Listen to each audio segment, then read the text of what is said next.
Say congratulations. Your news that you have for our listeners today is absolutely massive, and it's got me so excited. So congratulations, guys, with everything that you've done in the past, and I guess you can hit us right now with the big news for all of our listeners out there. Yeah. Oh, sorry, I was waiting for Benny to join.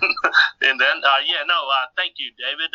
Yeah, absolutely. In regards to all the work that's currently been happening behind the scenes and in the lead up to sharing, YOOWARNI, and in terms of our partnership, Ice Cream Productions and Northern Pictures, and just unfortunately we can't share too much in regards to what is coming up very shortly, but we'd love to share today with you, Dave, and all the listeners in regards to our mission, our vision, and where we're going with all of this.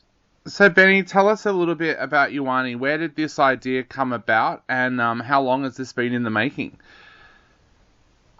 Yeah, so YOOWARNI Productions started out with a conversation between Ice Cream Productions and Northern Pictures about really how do we tell untold stories for our mob, our people.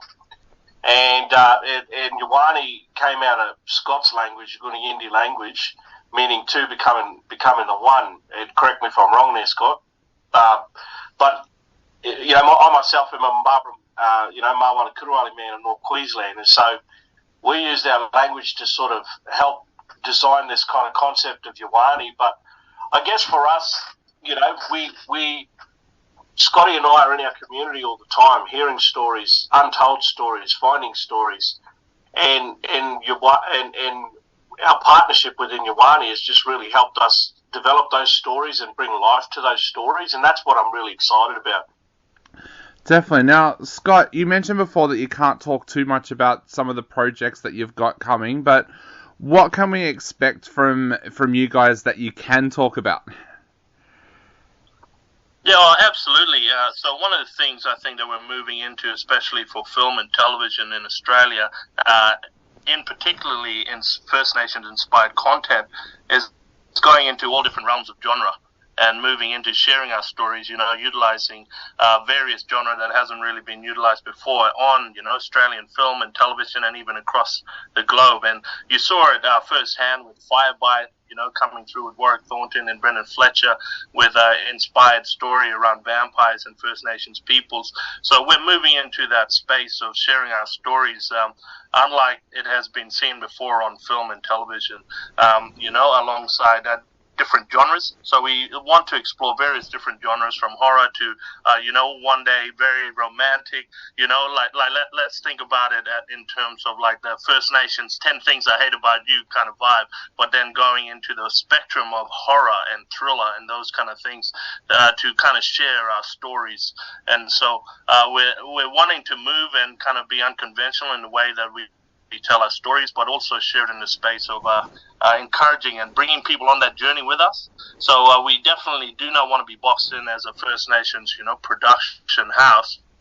But, all of our stories is there for people to come on that journey with us to celebrate and be a part of the sharing of those stories. Yeah, and I think, David, with one of our projects, without getting too much detail, we want you to be afraid of what we're afraid of the dark, and that's kind of, that's kind of where the basis of this sort of next project that we're trying to, that's probably going to come out and get released pretty soon. But, for you to be afraid of what we've been afraid of since since time immemorial of the dark, and that excites me.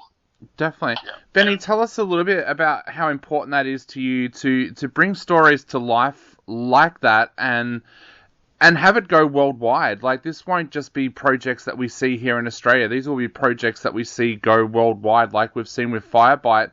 How important is that to you to get those stories out there and right around the world? Yeah, look, it's super important, Dave, because there's the industry's changing, and I've got to be very encouraging about the industry. There's a lot of First Nation production companies out there who have been telling our stories for a long time, and you've got Blackfella Films and a whole bunch of others, and we're just in here helping create different avenues around some of the content, and it makes me proud, to be honest. I'm really proud to be able to tell our stories. And the great thing about our partnership at YOOWARNI is that we just have full autonomy about how we get to tell our stories, and that's something that I think is something really unique and great about our sort of organisation.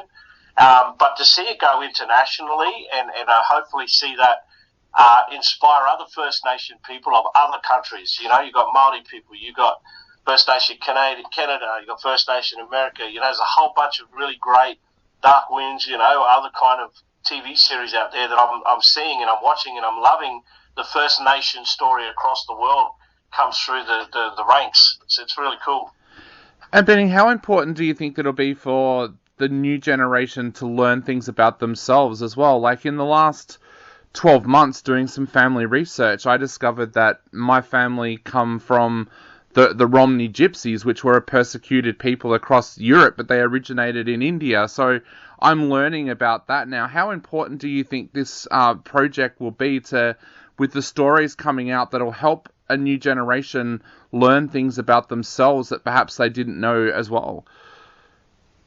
Yeah, I think it'll help people bring a creative eye to their learning. When we learn about our stuff, it's very traditional. The way we learn. That's the story for that mountain. That's the story for that river. That's the story of our country. This is our family, lines, and these are the stories for that. But what I think is really cool about it is that it will help look at these stories and these lines and start to see creative stories that they could take and then run with and go wild with and have some direction. And I think that's what we want to do. We want to help encourage people to look at these things that we've been told a million times that Australia hasn't heard at all, and look at it creatively and go, wow, I didn't actually see that. I've heard that a million times, but I haven't never seen it in that light before. I've now got inspired to have an idea.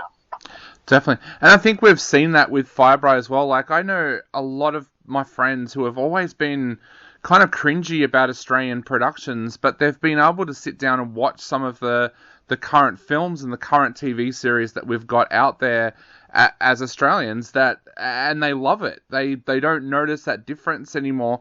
How important has that been for both of you to kind of get over that phobia that so many people seem to have had about Australian productions in the past?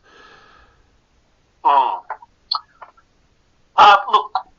Scotty, you could jump in any time, but for me, it's about we're storytellers ultimately. We're in the business of telling stories, and I think when we dilute those stories, people can't relate to them. People can't connect to them, and I think where we focus, even on the humanity of those stories and the truth of those stories, we got a saying. We say it's a truth telling. That's your truth, brother. That's your truth. So speak it loud. It's their truth, and so for me, I think when we are true to the story and true to the narrative, or offer a different narrative, that's compelling. Yeah, I think people will prick up and listen and take ownership of it. So Scotty. Yeah, absolutely. I think there is this, we kind of coined the term informative entertainment. And so by looking at a lot of our content that is growing and coming out now, it's you can both simultaneously be entertained by it, or you can be informed by it, or you can both be entertained and informed by the content. And so everything that I think we're moving into, especially by sharing our stories, which I believe, I think Aaron Fazo, he shared on the project, I think a few months ago, in regards to First Nations dreaming and actually deciphering and sharing that it's not mythology. These are things that are happening now, that's still happening in our community. We still hear the stories, we still see the things, all these different stuff. And so it's separate to kind of like Greek mythology in the sense that it happened a long time ago to the point that it's existing right now with us. And so to open up a kind of realm of sharing these stories about stuff that we haven't seen before on television, even with, Warwick Thornton and them going into the Firebright kind of realm with vampires it was opening up a doorway into sharing a lot of the stories of, the beings that still exist now today here on the country.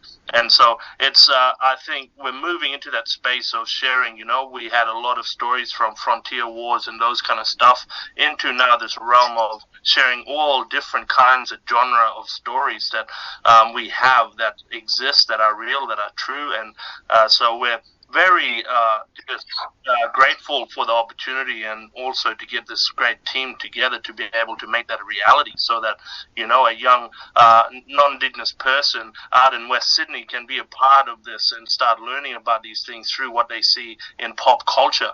And I think once we start to move into the realm of sharing stories at a global rate, but also impacting in that space of pop culture, we'll start to see empowerment for not only Aboriginal people but non-Indigenous people to be able to come on that journey with us and start looking at their identity as, this is a part of my identity as Australians, Definitely. That's what the big things that we want to actually bring about from all of this as well. Now, Scott, talking about projects of yours that we can talk about at the moment, tell us a little bit about Black Heart, because I discovered that when I was doing my research into you, and it sounds absolutely amazing. Yeah, no, thanks, brother. So it's Dark Heart, and Dark Heart is the first issue of the Indigiverse that Benny and I are kind of pushing hard at the moment in terms of its creation, and and Wolfgang as well. And so Wolfgang, Benny, and I have been just working our butt off to bring this to the world, as well as our awesome illustrators and colorists, Katie Hollywood, working out of Melbourne to bring this to life, and our second issue as well, and Justin Randall outside of Perth. Because we're aiming to meet a kind of monthly deadline, but at the moment we're at quarterly, because the demand at the moment has been absolutely crazy. And just to share our story in a full First Nations, Aboriginal superhero universe, it's just been absolutely spectacular. So It's Scott, been great too, Dave, to write villains, and you talk about that creativity. Scotty and I were like, we drove from Canberra to Sydney, and we just spent the whole time in the car talking about, all right, we know the superheroes. Let's look at some Aboriginal villains, man. Let's get these guys maxed out. And so I'm actually really having fun digging into history and finding these type of villainous characters in our history that may have played a role, and how do we, convert them into a sort of a comic, expression. And it's been fun to dig back into history and do that with Scotty.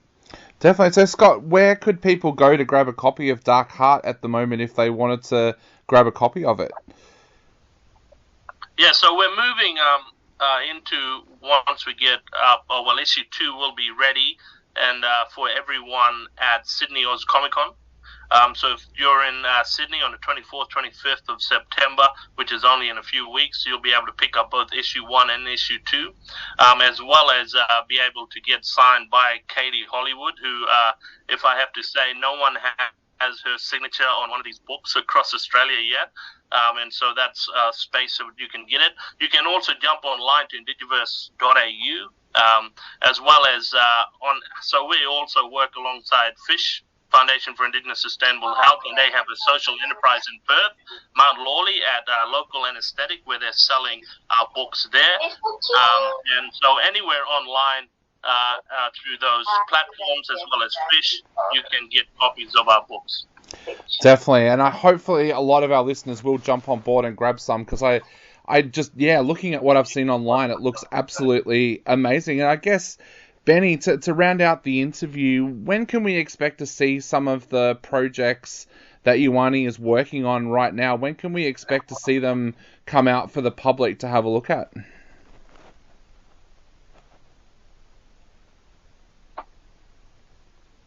Benny? We're talking about the comic books when they're coming out. Oh no, YOOWARNI. the YOOWARNI projects, everything that we're talking about that's coming out through YOOWARNI Productions. Look, I'm gonna say 2023. How about look, I don't know if we can go too hard out, but I'd say 2023 and next year would be ideal. That we'd like to see some of these projects, get underway, and so watch this space. Definitely. And Scott, I guess to finish off, can we follow your projects online? Is there social media and places like platforms like that that people can jump onto and give it a like and follow what you're both doing with these projects? Yeah, absolutely. At the moment, we're just in regards to building that team around, in terms of our social media. But we do have our own social media that we're pumping a lot of the resources and information through, which is just myself personal Instagram, as well as Benny's personal Instagram. And we do a lot of our kind of marketing at the moment through that, but also on our website. So if anyone is keen to, jump online and see what is happening, or even for pre-orders, indigiverse.au is online right now. We will be moving into creating a larger platform, a larger space for people to connect through the Indigiverse, but that is coming very soon. At the moment, just Scott Lewis Wilson on Instagram, and then Benny Eggmolese on Instagram, as well as our Facebook, LinkedIn, and all those kind of social media platforms. Definitely. Easy to spell. Don't worry, we'll put a link up. We'll put a link up there for everything so that people will be able to jump on. And for our listeners out there, if you're going to Sydney Oz Comic Con, make sure you grab a copy of Dark Heart, because that's something that I think is going to be very, very special. Well, guys, thank you so much for taking the time to chat to us today. I'm so excited to see what you're going to be doing in the future. And I guess to finish up, would you like to say anything to all of the listeners out there before they go and grab a copy of Dark Heart, but before they also look forward to the projects that you've got in the future? Yeah, definitely. So for the Indigiverse, yes, please come down. This will be releasing for the first time in history issue 2 at the Sydney Oz Comic Con, which that'll be the place to get it. But in regards to a lot of our content, this is for the world. This is for humanity. This is for everyone to come on that journey with us and explore, First Nations culture and our stories, to make it a part of who we are as Australians. So these are stories that we want, all people to enjoy, to be a part of, and just to come on that journey with us. Yeah, brother. I would say on my end, get down to Comic Con, grab Dark Heart, watch the Indigiverse space. And also keep an eye on YOOWARNI Productions, tell a First Nation stories. So, watch this space, get behind us, support us, hashtag us, do whatever you can. We're really excited to take the journey with you all.